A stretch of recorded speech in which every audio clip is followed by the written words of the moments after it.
All things were created by and for love and a loving nature. Let's read. Book of Ephesians, chapter 3, verse 8 to verse 19.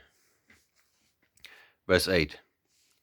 Unto me, who am less than the least of all saints, is the grace given that I should preach among the Gentiles the unsearchable riches of who?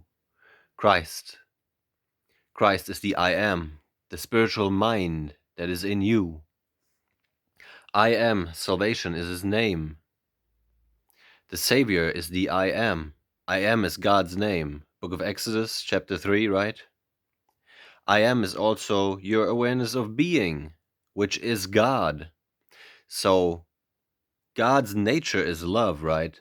So the Savior is a loving nature or a loving awareness of being. That is your Savior. The Savior that has come in your flesh, in the flesh of every man and woman in whom he rises, not in a singular person outside of you, and to make all men see what is the fellowship of the mystery which from the beginning of the world has been hid in God, which is love, who created all things by a loving nature, or I am salvation, or Yahusha HaMashiach, or Jesus Christ, to the intent that now unto the principalities and powers in heavenly places might be known by the church the manifold wisdom of God. What does that mean? It means to the intent that now unto the thoughts in the mind, the heavenly places, might be known by the church or your body or your being, the manifold wisdom of love, which is God, according to the eternal purpose which he has purposed in a loving nature, our husband. Did you know that you're not supposed to call him Lord anymore, but Ishi, I-S-H-I? Doesn't it tell you that in the Old Testament, that you are supposed to call him husband? The times are over where you call him Ba'ali or Baali,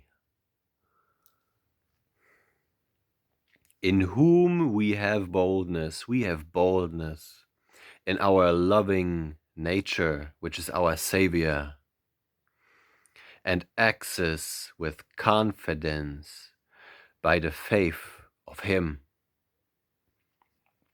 Wherefore I desire that you faint not at my tribulations for you, which is your glory.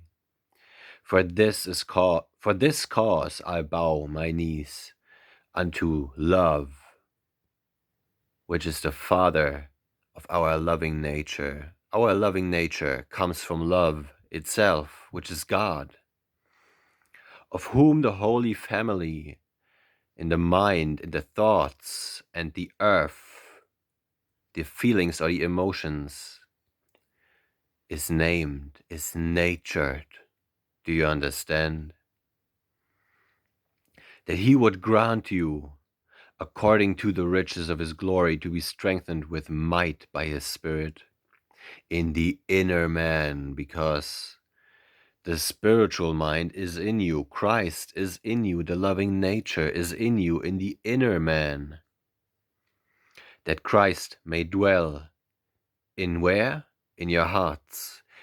That a loving nature may dwell in your being, in your heart, in your nature, by confidence, which is faith.